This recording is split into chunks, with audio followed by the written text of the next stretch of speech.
그 자리에서 증인은 이번 비상계엄은 도저히 계엄을 선포할 수 있을 만한 상황과 조건이 아니어서 증인 개인의 입장에서 보아도 발생해서는 안 될 상황이 생겼다고 생각한다. 이런 말씀도 하셨는데 맞습니까?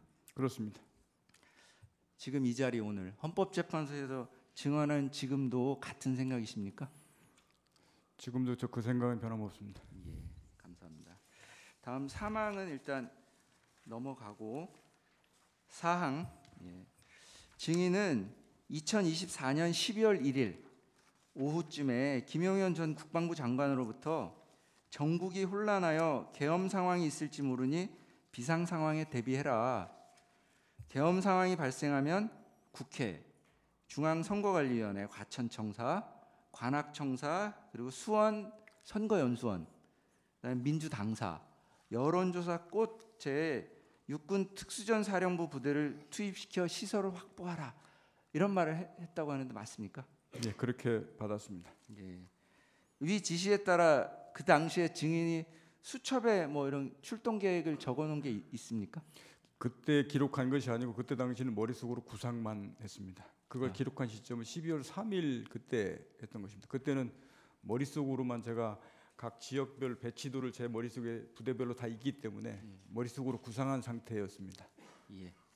그럼 그 메모는 지금도 있습니까? 그게 제가 압수수색할 때 그 크기가 요만한 손바닥 정도 되는 수첩에 그 파란색 수첩 조그마한 거 있습니다. 그게 같이 압수수색할 때 제출되어 있습니다. 예. 검찰청의 압수수색. 예, 그렇습니다. 예.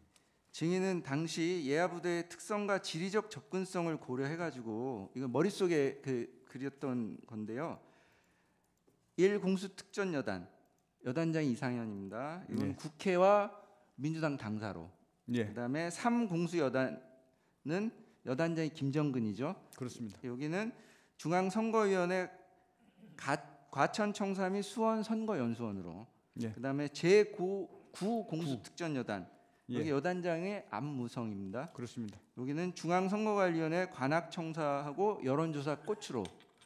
그다음에 707 특수임무단 여기 단장은 김현태고요.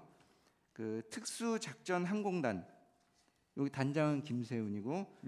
이 부분 이 707과 항공단은 국회로 각각 투입하기로 머릿속에 계획을 세운 게 맞습니까? 예, 그때 그렇게 구상했습니다. 예.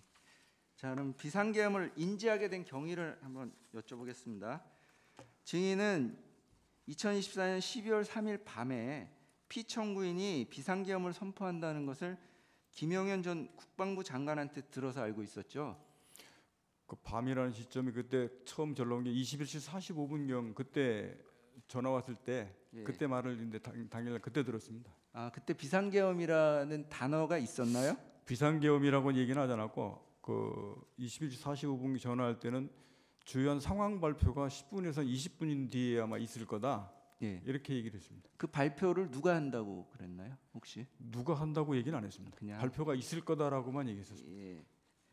그 가항은 답변이 된 걸로 보겠습니다.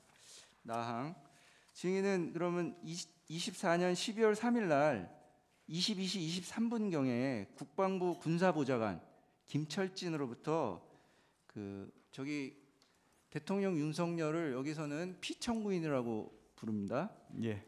피청구인의 대국민 담화를 시청하라는 말을 들었죠. 예.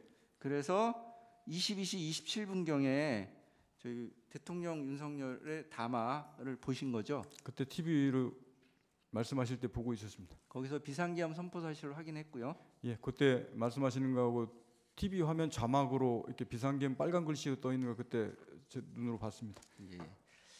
자, 6항입니다. 증인은 2024년 12월 3일 23시 17분 그러니까 담화 발표 전에 김용현 전 국방부 장관으로부터 비아폰으로 특수단 2개 지역대 그럼 한 90명에서 100명 정도 되죠. 요거를 헬기로 국회로 보내라 이런 지시를 받은 게 맞나요? 예, 김용현 전 장관 때 실제 규모로 딱 찍어서 들은 게 처음에 707그 2개 지역대 헬기를 이동하라 이렇게 말한 걸 들었습니다. 예. 헬기도 찍어서 말했습니까? 예. 증인은 그래서 그 12월 3일 날 22시 21분경 그 1여단장 이상현에게는 비상계엄 상황이 발생했다. 사복을 착용한 정찰조 한 개조, 그러니까 편의대 한 개조를 국회로, 한 개조는 민주당사로 보내서 상황을 파악하라 이렇게 지시를 하고, 일개 대대를 국회의사당으로, 일개 대대를 국회의원 회관으로 각 출동시켜서 건물을 봉쇄하라. 그리고 여단장도 함께 국회로 출동해야 내 지시에 따라 현장을 지휘하고 현장에 있는 수방사령관이랑 상의하며 조치하라. 이렇게 말씀하신 게 맞습니까? 네, 그렇습니다. 이 내용이 많은데 다 기억하시는 거예요? 예, 대강 정확한 워딩을 지금 말씀하신 내용들을 다 그렇게 기억하는 게 아니고 제가 주요 포인트 그런 의미로 전달했던 내용들이 제가 맞기 때문에 그렇게 말씀을 드리는 겁니다. 예. 그래서 12월 3일 22시 27분경 피청구인의 대국민 담화를 시청하면서 비상계엄 선포 사실을 확인했잖아요. 예. 그 직후 22시 30분경에 특수작전 항공단장 김세훈에게 항공기 출동하라고 하고 사령부로 들어와라 이렇게 지시했죠. 그렇습니다. 제가 항공단장한테 들어올 때 너도 사령부로 같이 들어와라. 제가 그렇게 말을 했습니다. 그러니까 항공단장은 사령부로 들어오고, 예. 그다음에 22시 31분경에는 707 특수단장 김현태한테 헬기 12대가 도착하면 대기 중인 병력을 헬기로 국회 출동시키고 특임단장도 함께 국회로 출동하라고 지시한 게 맞나요? 그렇습니다. 이동할 때 제가 그 특임단장도 직접 같이 가라고 제가 지시했습니다. 예. 그러면은 항공단장은 사령부로, 네. 그다음에 특임단장은 국회로 이렇게 따로 움직이도록 한 이유가 있습니까? 실병 어차피 국회에 도착해서 실병이 움직이는 것은 707 특임단이었기 때문에 707 특임단장부 직접 같이 가서 현장을 확인하고 지휘하라고 보낸 것이고, 그 특수작전 항공단장은 어차피 헬기 내려주면 그 헬기가 다시 복귀해서 부대로 복귀하기 때문에 항공단장이 거기 있는 것보다 지휘 통제에 들어와서 전반적으로 상황 파악하고 저를 보좌하는 게 낫기 때문에 제가 들어오라고 한 겁니다. 예. 그리고 12월 3일 날 22시 47분 상황이 긴박합니다. 그죠? 그냥 시간 단위가 그 뭐 1분, 5분, 10분 이 사이로 계속 연결되는데 22시 47분경에 예하 부대장들에게 화상회의를 했잖아요. 예.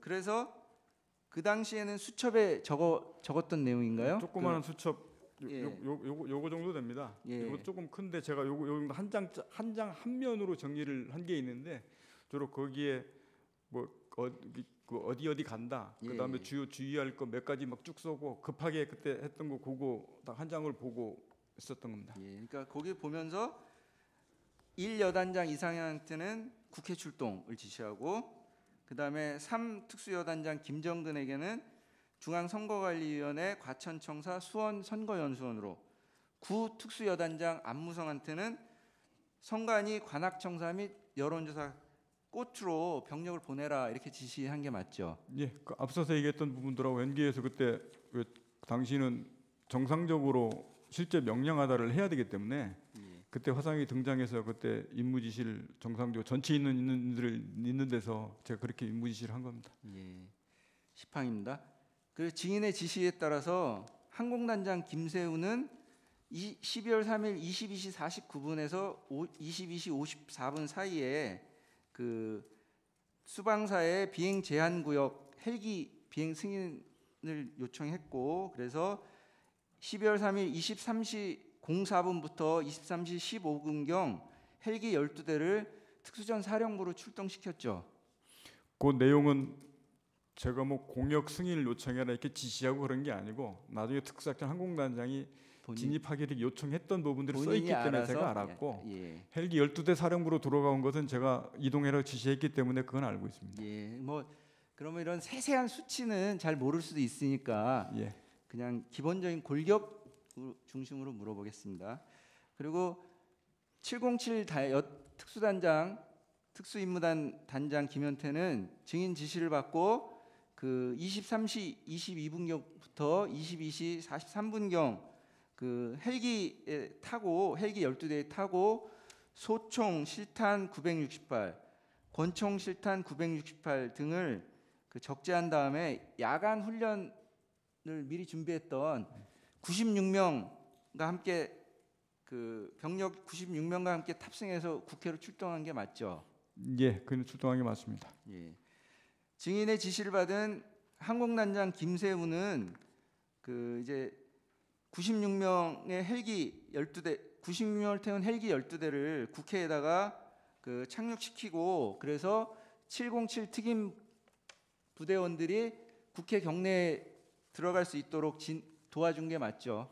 예, 저 헬기 타고 그 국회 뒤에 그 연병장 그쪽에 헬기를 내리고 들어갔기 때문에 예. 그 헬기 타고 들어간 거 맞습니다. 예. 뭐 헬기 12대가 국회의사당 후면 운동장에 착륙했다고 합니다. 그죠? 그렇게 하는 게 맞고 전체 거기가 준비가 헬기라는 준비가 12대가 한꺼번에 동시에 준비된 게 아니고 주둔지에 뜰 때부터 예. 22시 30분에 이제 떠라 하다 보니까 이제 헬기가 사람도 오고 준비도 걸고 헬기 한 번 끄는데 또 뭐 15분 20분씩 걸립니다. 그러니까 나와서 준비되는 대로 뜨고 그렇게 하다 보니까 뭐 세 대씩 준비된 것 뜨고 뒤에 준비된 세대 또 뜨고 뭐 이런 식으로 하니까 전체가 시차가 꼭 이렇게 예. 벌어져 있습니다. 그러니까 뭐 순차적으로 하여튼 예, 순차적으로 총 이렇게 12대가 예, 예. 간 거고요. 그래서 시간이 좀 걸렸다. 그죠? 네.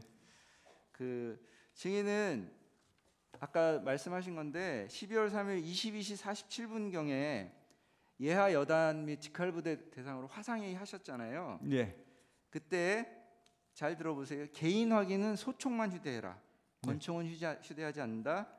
탄약은 실탄은 지역 대장 또는 대대장이 통합 보관하고 개인에게 미지급한다.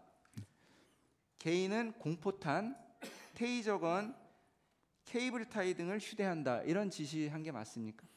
예. 예, 증인의 지시에 따라 출동한 병력은 소총, 공포탄, 테이저건, 케이블 타이 등으로 무장한 상태 맞죠? 이게 기본적으로 별도로 없는 거를 한 것이 아니고 기본적으로 이제 제가 비살상 무기와 관련된 기본적인 세트 품목으로 평상시에 세팅돼서 갖추어져 있던 장비들입니다. 그래서 그거를 이제 그 비살상 무기를 휴대하라는 측면으로 얘기하다 보니까 그 부분이 얘기가 된 겁니다. 예. 안 하던 것을 갑자기 평상시에 이거를 추가로 가지고 그런 건 아니었습니다. 예, 알겠습니다. 자, 여기서 여기다 놓을까요? 저기 이게 그 2024년 12월 4일 날 새벽에 국회 본청 앞에서 발견된 케이블 타이라고 합니다. 네. 혹시 이런 거 그 아세요? 이게 케이블 타이 맞습니까? 예, 예. 이게 707 특임단에서 쓰는 케이블 타이하고 같나요? 이게 일자로 펴져 있는 거랑 좀 다른데? 제가 지금 케이블 타이라는 거는 정확하게 아는데 그게 무슨 말인지 알겠어요. 길어서 이렇게 하나로 하는 게 있고 뭐 두 개로 하는 게 여러 가지 종류가 있었던 것 같은데 예. 제가 케이블 타이라는 것만 알고 세부적으로 이렇게 하는 부분이 제 머릿속에 그렇게 인식되어 있지는 않습니다. 예. 그러면은 증인 혹시 케이블 타이는 어떤 용도입니까? 케이블 타이를 이렇게 했던 것은 주로 이제 국회 시설 확보 및 경계하라고 들어가 있기 때문에 저도 이제 707나도 마찬가지고 제 머릿속에 그러면 이 건물을 이렇게 봉쇄하거나 이렇게 잠가야 되지 않습니까? 그러면 이게 제일 편한 게 이게 출입문이 되면 이렇게 쭉 잠궈버리면 끝나기 때문에 그거를 머릿속에 연상하고 이제 그렇게 생각했던 겁니다. 예, 알겠습니다. 그 마항입니다. 증인이 실탄을 대대장이 통합 보관하라 이렇게 지시했던 건 어쨌든 사용할 목적은 없었지만 생각은 없었지만 혹시라도 있을 만일의 경우에 대비해서 가져간 거 맞습니까? 그렇지 않습니다. 이거는 최초부터 이게 장비, 물자, 탄약은 군인은 출동하면 기본적인 세트 품목으로 이렇게 들고 가는 기본적 사고 방식이 들고 간 거지. 그거를 유사시 상황에 대비해서 뭐 사용하려고 하거나 그거를 뭐 쓰려고 이런 의사는 전혀 없었습니다. 예, 그러니까 그 당시 의사를 묻는 게 아니고 저기 1여단장 이상현은 어쨌든 유사시에 대비해서 실탄도 가져갔다 이렇게 검찰에서 진술한 바가 있거든요. 그래서 한번 확인해 보는 거예요. 그러니까 군인이 출동한다는 것은 예측할 수 없는 어떤 유사시가 발생할 수도 있는 거잖아요. 그러니까 그런 걸 대비하는 거 아닌가요? 그렇지 않습니다. 거기 유사시라고 그냥 그거는 출동 장비 물자는 지난번에도 국회에서 말씀드렸는데 그때 당시에 공교롭게 22시 40분에 경계태세 2급이 같이 이게 격상되다 보니까 그거랑 비상금이는 두 상황이 한꺼번에 짬뽕 돼버렸습니다. 그렇게 되다 보니까 자동 메뉴에 이래서 기본적으로 출동해서 들고 나가야 될 장비물자 탄약이 있는데 그게 습관적으로 세팅돼 가지고 이렇게 같이 나가는 거였지 그거를 사용하고 유사시 그럴 생각 전혀 없었습니다. 예. 그래서 제가 혹시라도 몰라서 실탄은 절대 개인한테 주지 마라. 예. 그래서 지역대장이나 대대장한테 통합해서 별도로 갖고 있어라. 그런 부분을 미연에 다 차단하기 위해서 그런 조치들을 강조했던 겁니다. 예, 증인의 뜻은 잘 알겠습니다. 그 증인은 12월 3일 23시 50분 경에 김영원 전 국방부 장관으로부터 707 병력을 추가로 국회 투입해서 봉쇄 임무를 수행하라 이런 지시를 받은 게 맞죠? 맞습니다. 그거는 예. 없다가 그날 추가로 저한테 지시를 해서 그러니까 처음에 계획이 없던 건데 처음에는 증인의 계획이 없던 건데 추가로 그 자리에서 받은 건가요? 이게 그 전에 육개 장소 확보하라고 얘기하고 앞서서 22시 아까 17 몇 분에 그 707 두 개 지역도 헬기를 투입하라고 지시를 하시지 않습니까? 예. 그게 707 계획 최초는 다였습니다. 그런데 그렇게 하고 나서 도착하고 그럴 때 그 뒤로 이제 김영현 전 장관이 야, 707 빨리 추가로 더 투입해라. 그래서 그때 처음 추가 투입을 저한테 지시하셨습니다. 예, 알겠습니다. 그럼 넘어가서 제시를 하겠습니다. 갑제